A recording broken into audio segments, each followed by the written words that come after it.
আজকের বিষয় পরিবহন ব্যবস্থা, যোগাযোগ ব্যবস্থা ভূগোলে। এবং এটি প্রসঙ্গত বলি, এটি দশম শ্রেণীর একটি ভিডিও। আমি ওয়েলকাম জানাই দশম শ্রেণীর সমস্ত ছাত্রছাত্রীদের, যেখানে আমি পড়াচ্ছি ইতিহাস, ভূগোল, বাংলা, এবং তারা এখানে পরিষ্কার একটি ক্লিন কনসেপ্ট পেয়ে যাবে। আজকের বিষয় যোগাযোগ ব্যবস্থা। দেখো, সড়কপথের একটি ছবি দেখতে পাচ্ছ, এবং সড়কপথের মাধ্যমে ভারতের সমস্ত জায়গার যোগাযোগ ব্যবস্থা গড়ে উঠেছে। যোগাযোগ ব্যবস্থায় বলতে গেলে সড়কপথের যোগাযোগ ব্যবস্থায় এবং রেলপথের যোগাযোগ ব্যবস্থা, তার থেকেও বেশি সড়কপথের যোগাযোগ ব্যবস্থা সাধারণ মানুষ এবং বিভিন্ন মালপত্র বলো, সব কিছু এক স্থান থেকে অন্য স্থানে বাহিত হয়। সড়কপথের যোগাযোগ ব্যবস্থার গুরুত্ব বলতে গেলে বলতে হয় যে সড়কপথের দৈর্ঘ্যের বিচারে যুক্তরাষ্ট্র ও জাপান পৃথিবীতে যথাক্রমে প্রথম ও দ্বিতীয় স্থানে অধিকারী, এবং ভারত কিন্তু তৃতীয় স্থানে সড়কপথে। ঘনত্বের বিচারে জাপান পৃথিবীতে প্রথম স্থান। এভাবে দেশের যে কোনো পরিবহন ব্যবস্থার সড়কপথ কিন্তু বিশেষ গুরুত্ব রাখে। আরামদায়ক একটা পরিবহন ব্যবস্থা গড়ে ওঠে। এছাড়া সড়কপথের মাধ্যমে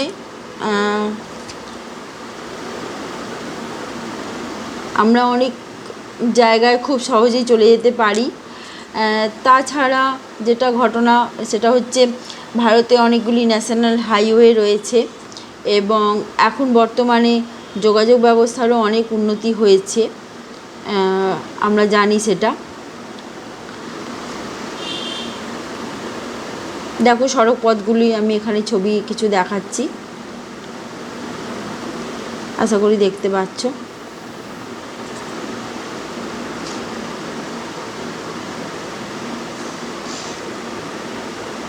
দেখো, এটা ন্যাশনাল হাইওয়ে 1।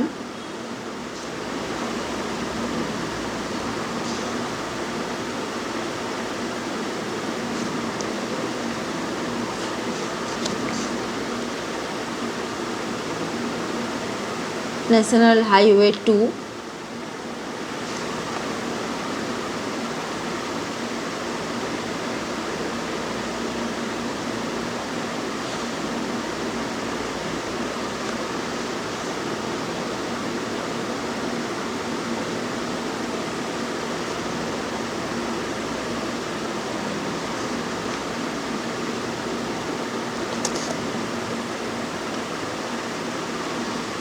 এবং বর্তমানে ভারতের যোগাযোগ ব্যবস্থা অনেক বেশি উন্নত হয়েছে এই সড়কপথের মাধ্যমে।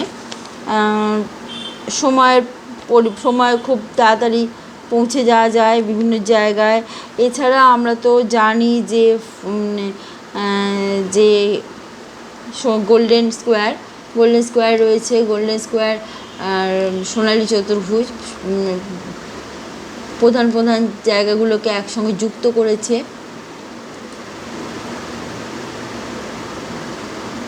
ন্যাশনাল হাইওয়ে ছবিগুলো দেখো।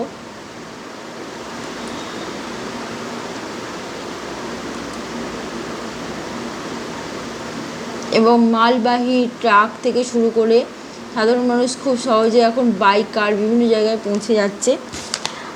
কৃষিজ পণ্য পরিবহন করা হয়, ত্রাণ কার্য পৌঁছে যায়, কর্মসংস্থান, সময়ের পরিবর্তনশীলতা, কর শুল্ক, গ্রামীণ উন্নয়ন প্রভৃতি বিভিন্ন কাজে সড়ক পথগুলো খুব গুরুত্বপূর্ণ ভূমিকা পালন করে। ঠিক আছে।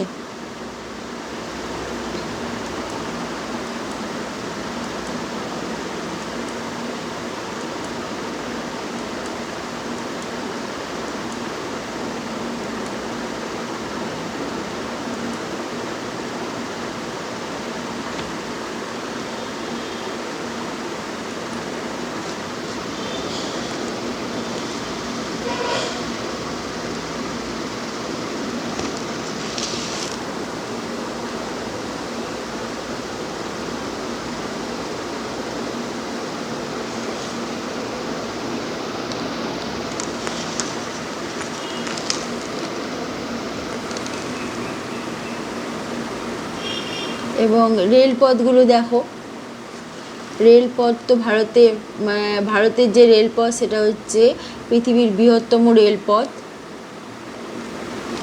এবং রেলপথ তো ভারতের একটা বিশাল আকার ধারণ করেছে বলাই বাহুল্য।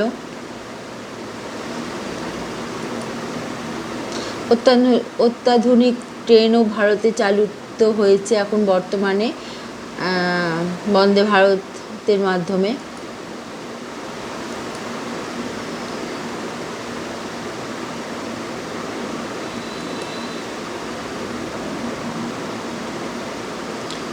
এছাড়া রয়েছে বিলাসবহুল ট্রেন।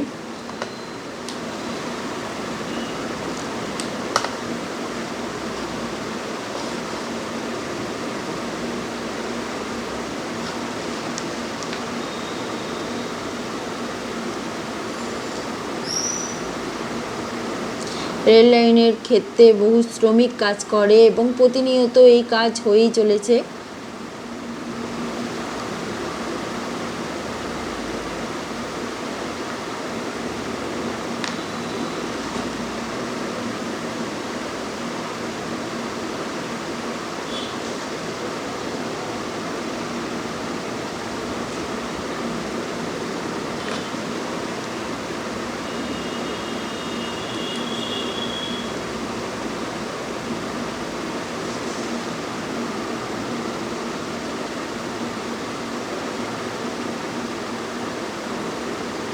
অত্যাধুনিক ট্রেনের উদ্বোধন কাজ।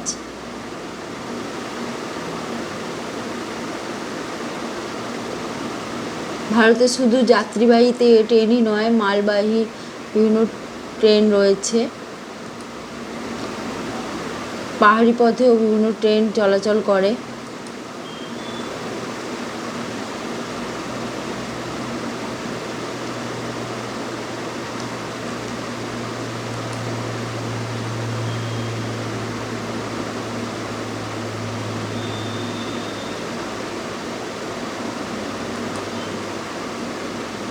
ঠিক আছে, বহু যাত্রী আছে যারা ট্রেন পথে প্রতিদিন যাতায়াত করেন। ঠিক আছে, এবং রেলপথের তো কম পরিবহন খরচা লাগে। প্রাকৃতিক দুর্যোগ মোকাবিলা করেও করা যায় এই রেলপথের মাধ্যমে। যাত্রী পরিবহনে বেশ স্বাচ্ছন্দ্য অনুভব করেন যাত্রীরা।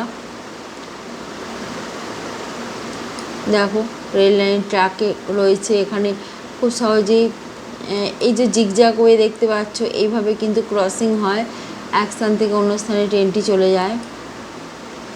ঠিক আছে,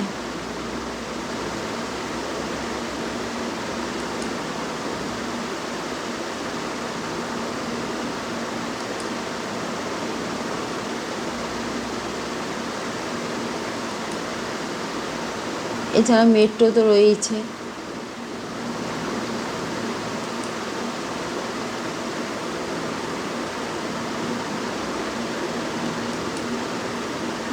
দেখো এটা একটি ঝর্ণা, দুধসাগর ঝর্ণা। এই ঝর্ণার পাশ দিয়ে এরকম ট্রেন গেছে এবং যেতে যেতে যাত্রীরা এই ঝর্ণার সৌন্দর্য উপভোগ করেন। ঠিক আছে, আশা করছি বুঝতে পারছো। এটা ভিউ পয়েন্ট খুব সুন্দর হয়।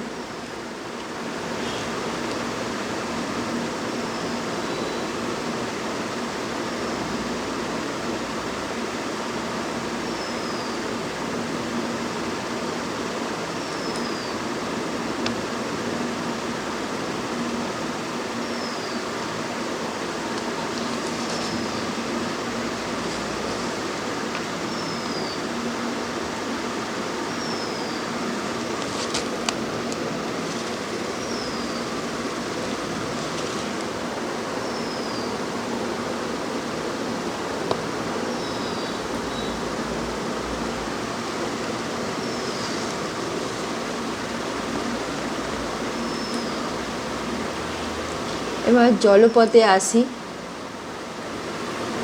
জলপথে জাহাজ সাধারণত মালবাহী হয়, কারণ জাহাজে যেতে গেলে অনেকটা সময় লাগে, সেই সময়টা দেয়া এখন সম্ভব নয় সাধারণ মানুষের পক্ষে, খুবই অসুবিধাজনক।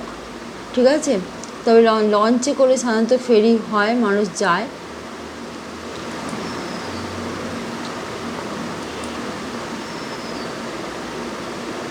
বড় বড় জাহাজ দেখতে পাওয়া যায়।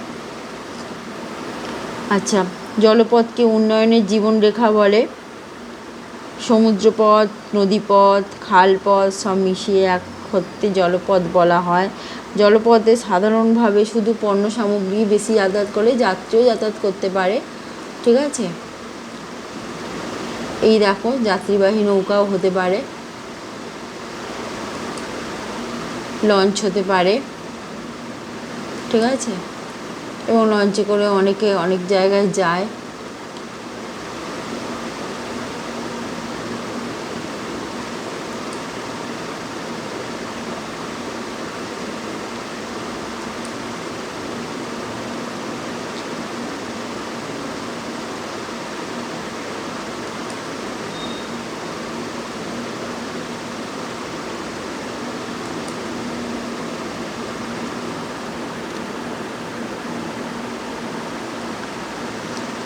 আজকের ভিডিও এইটুকুই, বিভিন্ন ছবির মাধ্যমে দেখানো হলো।